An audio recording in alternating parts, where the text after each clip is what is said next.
আসসালামু আলাইকুম প্রিয় দর্শক ভাইরা, আপনারা কেমন আছেন? আশা করি সকলেই আল্লাহ তাআলার অশেষ রহমতে ভালো আছেন।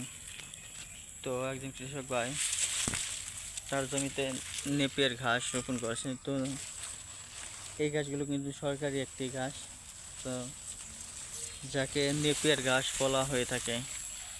তো দেখতে পাচ্ছেন জমিটি, আপনারা ভালো করে দেখে নিন। তো দর্শক ভাইরা, আপনাদের অঞ্চলে কি এরকম ঘাস রোপণ করা হয়? জমিতে যদি রোপণ করা হয়ে থাকে তাহলে অবশ্যই কমেন্টের মাধ্যমে জানিয়ে দেবেন। তো আপনারা যেখানে থাকেন না কেন, যদি কেউ গরুর খামার দিয়ে থাকেন, ছাগলের খামার দিয়ে থাকেন, তাহলে খামারি ভাইদের জন্য এই নেপিয়ার ঘাস রোপণ করা জরুরি, যা আমি মনে করি। তো বন্ধুরা, দেখা হচ্ছে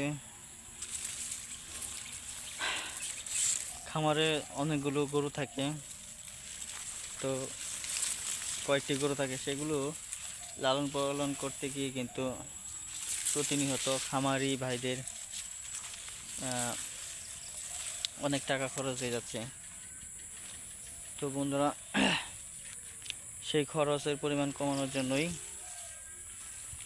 আপনাদেরকে কী করতে হবে, ঘাসগুলো জমিতে রোপণ করে, যাতে করে গরুকে খাওয়ানোর জন্য যে পরিমাণ টাকা খরচ হচ্ছে সেই পরিমাণ টাকা কিছুটা হলেও বন্ধুরা কমে আসে। তো বন্ধুরা, কারণ এই গাছগুলো আপনারা খড়ের সাথে মিশিয়ে নিয়মিত খাওয়াতে পারবেন। একবার এই গাছগুলো নেপিয়ার ঘাস রোপণ করলে কমপক্ষে 6 মাস আপনারা গরুকে খাওয়াতে পারবেন একটানা। তো ভিডিওটি আপনাদের কাছে কেমন লাগলো তা অবশ্যই কমেন্টের মাধ্যমে জানিয়ে দেবেন। ধন্যবাদ আপনাদেরকে।